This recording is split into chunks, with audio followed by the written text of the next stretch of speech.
Біздің планетамыздағы ең бай адамдар қандай баюдың әдістерін қолданатынын білесіз бе? Барлығы өте қарапайым. Олар бірден бірнеше табыс көзін жасайды. Бұл не болса да бай болып қалуға мүмкіндік береді. Пандемияда, дағдарыстарда, басқа сыртқы факторларда оларды тоқтата алмайды. Және бәрі әртүрлі көздерден табыс алудың арқасында. Бірақ барлық байлар бір нәрседен бастады. Қазір сізді бай ететін 15 идеямен бөлісуге дайынбыз. Бұл Табыскер ТВ арнасы, бізбен бірге байлардың қатарында болыңыз.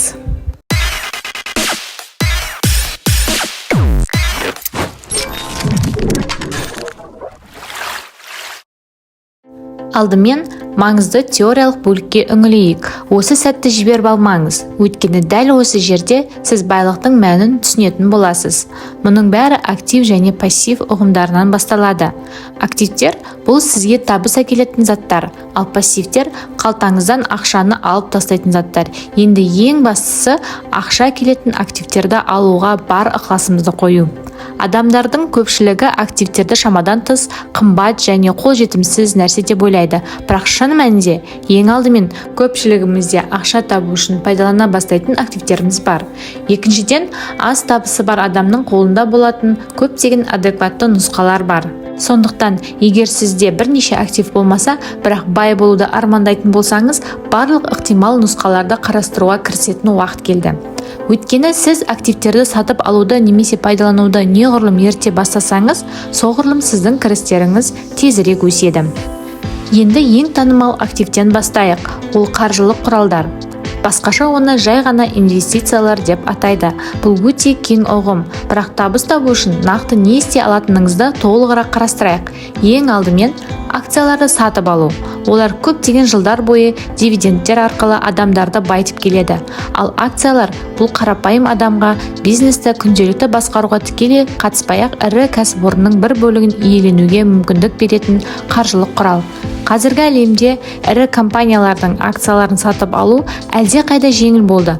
Барлық процесстерді егжей-тегжейлі түсініп, акцияларды сатып алуды және сатуды бастаңыз. Тағы бір тиімді инвестициялық нұсқаның бірі өзара және индекстік қорлар. Сонымен, өзара қоры бұл көптеген шағын инвесторлардың инвестициялары үшін кәсіби қаржыгерлер мұқият мақұлдаған және сатып алған акциялар портфелі. Индекстік қор акциялар, облигациялар немесе басқа бағалы қағаздар портфелін сатып алу үшін инвесторлардың ақшасын біріктіретін қаржы құралының түрі. Бұл қаржы құралдарының екеуі де кірістілік тұрғысынан ең жақсы нәтижелі активтер класы болып саналады. Егер сіз жаңадан бастаушы болсаңыз және толық білімнің болмауына байланысты акцияларды сатып алу кезінде қателесуіңіз мүмкін. Бұл жерде инвестициялық және индекстік қорлар көмекке келеді. Назар аударатын инвестицияның соңғы түрі облигациялар. Үкімет пен бизнеске ақша қажет болғанда, олар мүдделі инвесторларға, яғни сізге және бізге сатылатын облигациялар шығара алады. Бұл облигациялар арқылы инвесторлар үкіметке немесе бизнеске ақша береді. Бұл өз кезегінде белгілі бір ақша сомасын мерзімді түрде өтеуге уәде береді. Облигациялар тәуекелсіз инвестиция болып табылады. Олар толығымен қауіпсіз, өйткені үкімет оларды қолдайды. Бірақ сіз білетіндей, іс жүзінде ешқандай тәуекелсіз инвестициялар өте төмен кіріс әкеледі. Осыған қарамастан, облигациялардың кірістілігі банктегі депозит немесе жинақ шотыңыздан жоғары болуы мүмкін. Мұндай қаржы құралдары осы саладағы ең ауқымды басқа мүмкіндіктердің бір бөлігі ғана. Егер сіз сандарға қызығушылық танытсаңыз, сіз мұны егжей-тегжейлі түсінуге дайын болсаңыз, сізде шабыт, күш, түсіну және ең бастысы инвестициялау үшін қаржы бар болса, жаңа айтқан құралдарға назар аударыңыз. Бірақ бұл қазіргі әлем бізге ақша табу үшін беретін мүмкіндіктердің аз ғана бөлігі. Жылжымайтын мүлік. Бұл сіз бай бола алатын келесі идеяның бірі. Пәтерлер, үйлер, жылжымайтын мүлік, қоймалар, кеңселер. Тізімді бірнеше есе кеңейтуге болады. Мұның бәрі табыс әкеледі. Шын мәнінде көптеген миллионерлер жылжымайтын мүліктің арқасында байыды.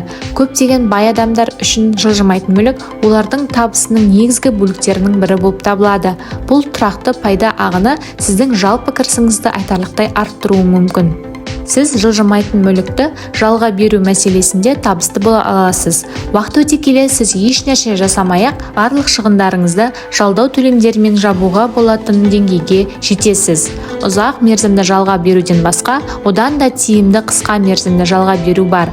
Күнделікті және тіпті сағаттық жалға беру ай сайын одан да көп кіріс әкелуі мүмкін. Өкінішке орай, бастау үшін айтарлықтай инвестициялар қажет және ешкім мұндай активтің тәуекелдерін жойған жоқ. Бірақ бірден үлкен пәтер немесе үй сатып алудың қажеті жоқ. Сіз қоймалар сияқты коммерциялық жылжымайтын мүліктен бастай аласыз және ары қарай неғұрлым маңызды инвестицияларға ауыса аласыз. Сонымен қатар, құрылыс кезінде жылжымайтын мүлікті сатып алуды да қарастырған жөн. Ол кезде шаршы метр сізге әлде қайда арзан болады. Ал пайдалануға берілгеннен кейін нысанды сатып алған кездеге қарағанда тиімді сатуға болады. Немесе оны жалға беру мүмкіндігі де бар. Егер сіз жылжымайтын мүлікті тек өз бетіңізше сатып алуға дайын болмасаңыз, бірақ бұл салада тәжірибеңіз бар болса, сіз инвесторлардан бастапқы үлес қосуды сұрай аласыз. Келесі кезекте алтын. Сіздің байлығыңызды жасаудың ең құнды құралы. Бұл мемлекеттік облигациялардан басқа ең қауіпсіз инвестициялардың бірі. Жылжымайтын мүлік сияқты алтынның құны ешқашан төмендемейді. Шындығында оның бағасы құлдырауға қарсы бағытта қозғалады. Басқаша айтқанда, экономикалық құлдырау орын алғанда алтын бағасы өте тез көтеріледі немесе қалпына келеді. Алтынға қалай инвестициялау керек? Сіз алтын құймасын сатып алып, сақтап, кейінірек сата аласыз. Сондай-ақ алтын жалатылған зергерлік бұйымдарды сатып алуға болады. Уақыт өте олардың құндылығы да артады. Сонымен қатар, сіз алтын өндіруші компаниялардың акцияларына инвестициялау мүмкіндігін қарастыра аласыз. Енді біз ең аз инвестицияны қажет ететін бірнеше идеялардың мысалдарын береміз. Пайда келетін бірінші нәрсе жеке блог құру. Біз нақты желі туралы айтып отырған жоқпыз. Мысалы, Facebook. Бұл кез келген блог түрін, подкасттарды қамтуы мүмкін. YouTube, TikTok, Instagram парақшасындағы бейне және басқа да көптеген нұсқалар. Мұнда сізге қолыңызда бар нәрсе ғана қажет болады. Смартфон немесе компьютер. Блог үшін идеяларды ойлап табуға аз уақыт, содан кейін күш, мотивация, парақшаны іске қосу және жүргізу үшін күш салу керек. YouTube бейнелері үшін бастапқыда кәсіби камера, микрофон немесе жарық қажет емес. Ең бастысы қызықты идеядан бастау. Содан кейін монетизациядан немесе жарнамалық серіктестіктерден табыс табуға және материалыңыздың сапасын жақсартуға кірісу болып табылады. Ал бұл табыстың өсуіне әкеледі. Подкастқа да қатысты. Бастапқыда смартфондағы дауыс жазу құрылғысы жеткілікті болады. Ал Instagram блогы үшін телефон камерасы әбден жеткілікті болуы мүмкін. Көбінесе сізге кәсіби жабдық қажет емес. Әрбір сайттың ақша табудың өзіндік нюанстары бар. Олардың ортақ нәрсесі табыс. Сайтыңызда жарнаманы сату арқылы, блогыңыз арқылы қалаған табысқа қол жеткізуге болады. Блогыңызды танымал, пайдалы, қызықты етіп жасаңыз. Жарнамалық сұраныстар алыңыз және жұмысыңыз үшін нақты төлемдер алыңыз. Содан кейін өз тауарыңызды жасауды бастаңыз және жеке кеңестер беріңіз. Брендтің бет-бейнесі болыңыз және табысыңызды арттырыңыз. Үлкен инвестицияларды қажет етпейтін тағы бір идея өз курсыңызды құру.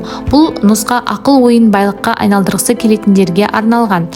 Мұнда ең бастысы белгілі бір білімге ие болу. Содан кейін осы білімді сатуға болатын ақпаратқа қалай айналдыру туралы идеяны қарастыру. Жоспарыңызды жүзеге асыру үшін уақыт пен күш салуды ұмытпаңыз. Мұндай курстардың кереметі неде? Сіз басқа адамдарға пианинода ойнаудан бастап бағдарламалауға дейін бәрін үйрете аласыз. Ең бастысы дұрыс ұсынылуы және сатылуы, қажет пайдалы ақпарат болуы. Кез келген курстың маңызды бөлігі оның жарнамасы болып табылады. Бұл туралы мүмкіндігінше көп адамға білу үшін ақшаны жұмсау керек. Содан кейін қалаған табысыңызды алыңыз. Айтпақшы, бұл идеяны дәстүрлі сабақтарды онлайн немесе офлайн режимде өткізумен оңай біріктіруге болады. Кәсіби мамандардың жеке сабақтары әрқашан жоғары бағаланады. Достарыңыз бен таныстарыңызға өз қызметтеріңізді ұсынудан тартынбаңыз. Жарнамаларыңызды әлеуметтік желілерде және арнайы платформаларда орналастырыңыз. Мұнда сіздің біліміңіз бен уақытыңыз қажет. Содан соң қалаған табыс сіздің қолыңызда болатынына сенімді болыңыз. Технология туралы тағы көп нәрсе айтуға болады. Оның бірі өз қосымшаңызды жасау. Бұл сіздің табысыңыздың тағы бір көзі болып табылады. Егер сізде қосымшаның көмегімен қандай да бір мәселені шешу идеясы болса, мүмкін сіз адамдарды қандай да бір жаңа жолмен біріктіргіңіз және олардың қарым-қатынасын жақсартқыңыз келеді. Немесе сіз барлығын құмарта алатын ойын туралы тамаша идеяны ойлап тапқан боларсыз. Ендеше жаңа қосымша ойлап табуға кез келді. Бұл идея инвестицияны қажет етеді, бірақ әрқашан осы саладағы біліміңізді қажет етпейді. Сіз өзіңіздің идеяларыңыздың негізінде сізге бағдарлама жасай алатын адамды таба аласыз. Сіз қосымшадан әртүрлі тәсілдермен табыс таба аласыз. Жарнаманы көрсетуден бастап, қосымша қызметтерге ақылы жазылымдарды сатуға дейін. Егер сіз осы салаға назар аударуды шешсеңіз, онда инвестицияны, тәуекелдерді және бағдарламаны жаңартудың маңыздылығын есте сақтаңыз. Кез келген жоғары сапалы қосымша өмір бойы қолдауды қажет етеді. Телефондарыңыздағы көптеген қосымшаларды нөлден бастады және керемет танымалдылыққа ие болды. Көп ойланып, мобильді қосымшаны әзірлеу кезінде сіздің идеяңыз сұранысқа ие екеніне көз жеткізіңіз және кенеттен қиындықтарға тап болсаңыз, бас тартпаңыз. Зияткерлік меншік сізге табыс әкелетін келесі актив. Бұл заңсыз немесе рұқсатсыз пайдаланудан қорғалған адам санасының интеллектінің кез келген өнімін білдіретін жалпы термин. Зияткерлік меншік тізіміне өнертабыстар, әдеби және өнер туындылары, фотосуреттер, ғылыми мақалалар және тағы басқа кіреді. Зияткерлік меншікті қорғаудың 4 жолы бар. Патенттер, авторлық құқықтар, сауда белгілері, коммерциялық құпиялар. Сіз өмірді жеңілдететін бірдеңені, механизмді, процесті немесе жүйені ойлап тапқанда, кітап жазғанда, өнер туындысын жасағанда немесе бренд жасағанда, патент, авторлық құқық және сауда белгісін алу арқылы өнертабысыңызды, кітабыңызды, әніңізді немесе суретіңізді қорғай аласыз. Мұндай құжаттар сізді жалғыз заңды иеленуші ретінде белгілейді. Осылайша, жеке тұлғалар мен компаниялар оны пайдаланғаны үшін сізге төлеуі керек. Егер олар мұны істемесе, сіз оларды сотқа бересіз. Сонымен қатар, сіз өміріңіздің көптеген жылдарында өзіңізге жайлы өмір сүруді қамтамасыз ете аласыз және сіздің болашақ ұрпақтарыңыз да сізге алғыс айтады. Олар да сіздің жұмысыңыздың пайдасын көре алады. Келесі кезекте бізде жеке бизнес. Бұл идея ұзақ уақыт бойы көптеген адамдарға ақша келді. Оның үстіне сіз де өз бизнесіңізді танымал кәсіпкерлер ретінде дамытсаңыз, табысыңызда шек болмайды. Тіпті сіз онлайн бизнесті құру нұсқаларын қарастыруыңызға болады. Мысалы, Amazon қызметі кітап сату идеясы арқылы миллиардтаған долларлық компанияға айналуының айқын дәлелі. Интернетте тауарлар мен қызметтерді сатуды қарастырыңыз. Көбінесе бизнестің бұл түріне кіруге кедергі жоғары болмауы мүмкін. Дәстүрлі бизнес, кафелер, мейрамханалар, көлік жуу орындары, барлар, тағамдар, киім дүкендері, сонымен қатар онлайн немесе офлайн сатуға болады. Мұнда сіз әртүрлі масштабта, әртүрлі бағытта ойлай аласыз. Жеке бизнесіңізді құрмас бұрын ойлануыңыз керек. Ең бастысы пайда табу. Егер сіз шынымен табысқа жетіп, инвестицияңызды жоғалтқыңыз келмесе, сіз өзіңіздің қызметіңіздің тұтынушылар үшін өзекті, пайдалы және қызықты болатынын ойлаңыз. Өзіңізді клиенттің орнына қойып, өзіңіз жасайтын нәрсе сізге қажет пе жоқ па деп ойлаңыз. Өз ісін ашқан кәсіпкерлердің көпшілігі нақты қажеттіліктерге сүйенді. Өніміңіз қандай жақсылық пен пайда әкелуі мүмкін? Бизнесіңізді осы тұрғыдан қарастырыңыз және егер сіз көптеген адамдардың қажеттіліктерін қанағаттандырып жатқаныңызды түсінсеңіз, жаңашыл және ерекше нәрсе ұсынсаңыз, өз бизнесіңізді ашуға қымсынбаңыз. Егер бизнес идеялар жоқ болса, онда назарыңызды франшизаға аударыңыз. Бұл белгілі брендтермен бизнес ашу құқығын сатып алу. Лицензияның бұл түрі сатып алушыға жұмыс процестеріне, бизнес үлгілеріне, технологияларға және тағы басқа қол жеткізуге мүмкіндік береді. Франшизаны ашудың өте жақсы идея екендігінің себебі, сіз идеяларды сынап көрмей, табыс әкелетін дәлелденген бизнес үлгісімен жұмыс істей аласыз. Франшизаны қалай іздеу керек? Атақты брендтердің көпшілігі оларды өз веб-сайттарында ұсынады. Франшизаның артықшылығы, сіз әртүрлі бюджеттерге қызықты ұсыныс таба аласыз. Дайын бизнес үлгілерін сәтті іске қосу үшін барлық нюанстарды қамтиды, ал бас компания құжаттарды дайындауға көмектеседі, жеткізушілердің байланыстарымен бөліседі, команданы оқытады және барлық кезеңде сүйемелдейді. Мұндай активтің де өз тәуекелдері бар. Мысалы, желінің жабылуы. Бұл орын алса, сіз бұдан былай бренд атымен жұмыс істей алмайсыз. Бұған қоса, шектеулер мен стандарттар да бар. Мысалы, сіз бренд иесінің бірқатар талаптарын орындауыңыз керек. Сонымен қатар өндіріс технологиясын, сапа стандарттарын және тағы басқа. Бірақ сонымен бірге артықшылықтар жеткілікті. Жасалған жоспар мен бас компанияның қолдауынан басқа, сіз бизнеске қанша ақша салу керек екенін, пайданы қашан және қандай мөлшерде ала бастайтыныңызды білетін боласыз. Ал жақсы жарнамаланған бренд пен дайын бизнес модельдің арқасында сіз тезірек табыс таба ала бастайсыз. Тұтастай алғанда, франшиза кірісті арттырудың өте жақсы нұсқасы. Егер франшиза сізге сәйкес келмей өте қымбат болып көрінсе, онда инвестицияның ең аз мөлшерін қажет ететін басқа да идеяларды қарастырайық. Пайдаланылған тауарларды сату. Бұл да бизнес, ол табыс әкеле алады.